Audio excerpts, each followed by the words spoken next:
my moves like my ABC. So, in my explorations of trying to find out exactly where I am politically now, having had a lot of things shaken up, I've kind of settled on the idea of anarcho-technocracy, at least as I understand those terms. So I went exploring, looking to see if anyone had had thoughts along these kind of lines before, and I stumbled across a guy called Harry Hooton. Now, Harry Hooton was an Australian anarchist, artist, poet, interesting, crazy guy, heavily involved in a lot of kind of out there Australian politics throughout the 20th century, fairly influential, not that well known, certainly not outside Australia. But he had some ideas around anarcho-technocracy, what he called a politics of things. Now, I don't really go along with a whole lot of what he says. He has one fundamental belief that's absolutely different to mine, and one place in which I am out of step with a lot of leftist philosophy, which is in thinking that people are basically fundamentally good and end up corrupted and twisted by the world around them. I don't see things that way. Nonetheless, he did write a pamphlet about these ideas, and so I'm going to do a reading of that as a kind of jumping off point for more thoughts, even though my political videos are not exactly the most popular. Anarcho-Technocracy, The Politics of Things, by Harry Hooton. There is something we can do, as ordinary workers, as principled people, as artists. We must get together, pool our material resources, our equipment, build our own workshops, our own houses, the things we need for ourselves. This may seem only a feeble effort to parallel modern science, which makes efforts at industrial cooperative democracy seem vain, but it is essential that we provide examples, nuclei, for how material cultures can function in freedom. This may seem, and indeed it is, utopian, but we must have utopias. All we have to do is make them modern. The utopias of the past have been rural, oriented to the green corn and the vile compost of our past. We want our utopia in the heart of our city, in the heart of Sydney. We need an urban utopia. We should not rest until we have rebuilt Sydney, scrapped its hideous transportation, pulled down its idiot architecture, fashioned it to fit the needs of civilized man. This is a precis of a work which in its original form takes up 20,000 words. Its very conciseness may make it hard to follow, but this, if it is a fault, is dictated by necessity. It is presented in this way now because the truth and urgency of the views demand immediate circulation, in no matter how seemingly inadequate a form. I can only hope that this presentation will do one of two things: stimulate the reader to fill out for himself the context and implications, or stimulate an interest widespread enough to provide justification and support for its production as a pamphlet with fuller elaboration. Anarcho-technocracy is the theory of direct action on things. It is anarchist inasmuch as it states that all government over men must be replaced by the administration of things. It is technocratic in that it contends this administration can be encompassed, in this era of increasing technological complexity, only by the technicians. It comprises the other political theories which, in reality, if not avowedly, all have the same end in view. In particular, it comprises and furthers democracy, our own brand of political theory.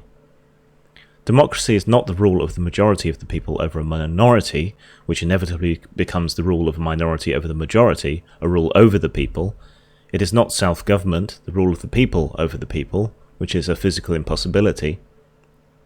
It is the rule of all the people over something else, something other than and outside the people. There is only one thing outside the people to be ruled, that is their material environment, that part of that environment transformed in industry, the machines. Democracy becomes inevitably industrial democracy. In doing this, it transforms political terms, methods, institutions. It transforms politics itself, from politics, which is a matter of the government of men, into technics, which is a matter of the government of things. Democracy can't see this role it plays. All it can see at its best is full human power, but that power is blind, misdirected. It is expressed indiscriminately on both men and things. It needs the insight of anarchism, a later development in political thought, which realizes that no political power should be imposed on men. Democracy, in lifting the people to power, makes the people free. Democracy merges then into anarchy, the demand for full human freedom. Democrat, to the extent that he carries his theory to its conclusions, is and must be an anarchist. Freedom and power are not mutually opposed, they are identical. Freedom is power. Moreover, this real power must take a form in which they both dread, that is, dictatorship. We hate dictatorship, but that is only because all dictatorships we have known have been tyrannies over men, over us. It is the height of folly to oppose dictatorship. When we are the dictators, when it is our dictatorship, when it is imposed only on things, we can be ruthless, arbitrary, and as autocratic as we like with this subject. Class. What is needed, as contradictory as the terms may seem, is a fully human, a democratic dictatorship, one that does not impose its power on any human being whatsoever, an anarchist dictatorship. Anarchism, not realizing how closely bound it is to democracy, thinks it must oppose any sort of power, but in actuality it seeks it. It found it in the workers, in syndicalism. And so we had the program, anarcho-syndicalism. But since then, technology has transformed work and the workers out of all recognition. Machines are the workers today. We are all keeping machines out of jobs, and the only effective human personnel, the key personnel, are the scientists, the technicians.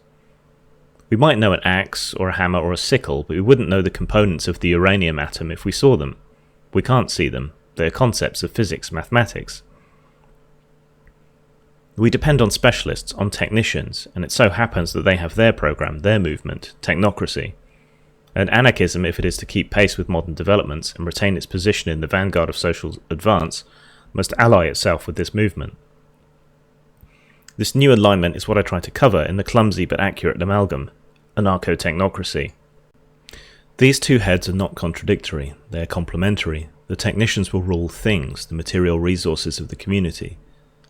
All right, but they nowhere disavow intent to rule us. Their regime needs the qualification of anarchism, that there can be no government over men, but the anarchists repudiate all government. They need the technicians to point out that there can be a government after all, over things. It will almost certainly be objected that this is using the terms rule, power, government, etc. falsely out of their context, but it's precisely this transformation in our terms and in the customary context for them which characterises this shift from politics to technics. We have to lift our political terminology up bodily and apply it to a new context, in a new direction, onto things in a new material world. The old politics, based on the workers in general, is out. We cannot have the general strike. What is needed is the particular strike of the scientists. If the workers, the people, generally jacked up against war, a handful of scientists could still rub them out with an atomic weapon. The socialists still talk about the abolition of wage slavery. They can only talk about it. The technician does it by abolishing the wage slave, by replacing the human slave by a machine. Machines need no wages. Moreover, they need no bureaucracy, no manpowers, police, clerks, civil servants to drive them to work. The technicians abolish the state as we know it simply by abolishing us as slaves, but we don't want to be abolished.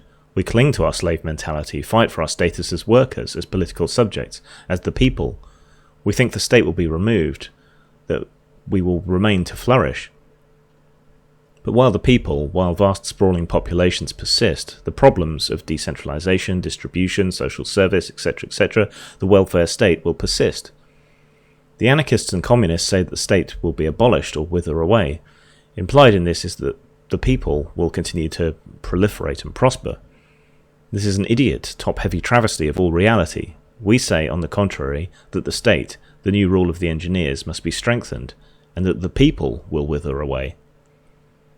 We dread the technicians as the new ruling class, but we do not need to be the new ruled class. We must resist them, and the regrettable fact is that we may have to. For the technician, in common with most of the rest of us, is conditioned to accept some form of control over human beings as being necessary in any regime. But in that conditioning, he ceases to be a technician in the strict sense of the word. We must strengthen his own innate interest in theory as a technician in things, so that he will control things exclusively. But the trouble is we tend to despise his interests and values. It is the fashion to sneer at productivity, but what greater value is there?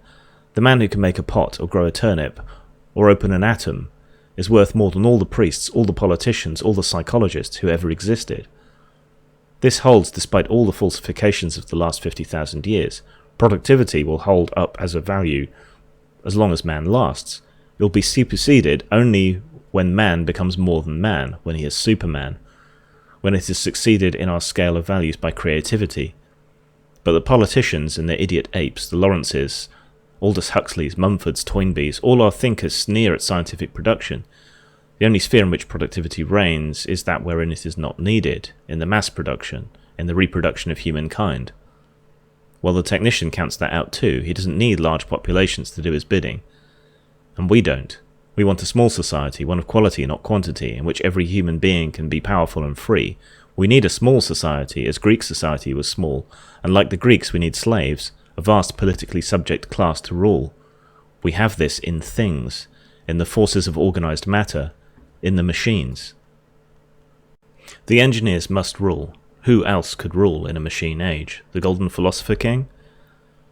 All the political philosophies from Plato to Marx must be shot onto the scrap heap. We tend to think of technocracy as a crank cult of the 30s. This is tragic stupidity. A decade or two is nothing in the march of events, and there have never been enough cranks in the world. Of course, in adopting technocracy, in adapting it to our needs, we must disassociate it from its present advocates. Its original theory is weak, and in practice it has gone the way of all human organizations. It has swung into line behind American nationalism. It would organize the material resources of the North American continent, and not a global abundance. It will finish advocating bigger and better atomic weapons. It needs the vision and principles of anarchism. The first thing we have to do is frame, or help the engineers to frame, a theory and program of world power. The next thing we have to do is build the organization which will make that power an effective reality. We must organize, but we must organize matter, not men. All organizations up to the present, including technocracy, have failed because they have set out to organize human beings, to discipline, rule their own members. They have been miniature human political states, and where they have attained power, actual human states as we know them, they will always be that. There is only one way we can avoid making this mistake. That is to build a scientific organization, one that imposes no rule of any kind on any of its members, only that imposes its rules only on things.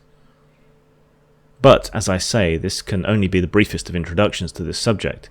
There remains only one thing I should add, apart from the theoretical task before us, or while we're waiting for the scientists proper to reach full socio-political consciousness for themselves.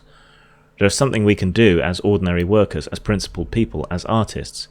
We must get together, pool our material resources, our equipment, build our own workshops, our own houses, the things we need for ourselves. This may seem only a feeble effort to parallel modern science, which makes efforts at industrial cooperative democracy seem vain, but it is essential that we provide examples, nuclei, of how material cultures can function in freedom. This may seem, and indeed it is, utopian, but we must have utopias. All we have to do is make them modern. The utopias of the past have been rural, oriented to the green corn and the vile compost of our past. We want our utopia in the heart of our city, in the heart of Sydney. We need an urban utopia. We should not rest until we have rebuilt Sydney, scrapped its hideous transportation, pulled down its idiot architecture, fashioned it to fit the needs of civilized man. Harry Hooton. If you like what I do here, please like, subscribe. You can find me on social media, on Twitter at Grimachu, James Desborough on Facebook, James Grim Desborough on G+. My main website is postmortemstudios.wordpress.com. If you want to help me out with a little money, which will go to support my games, writing and other projects, you can do so at Patreon, which is also Grimachu.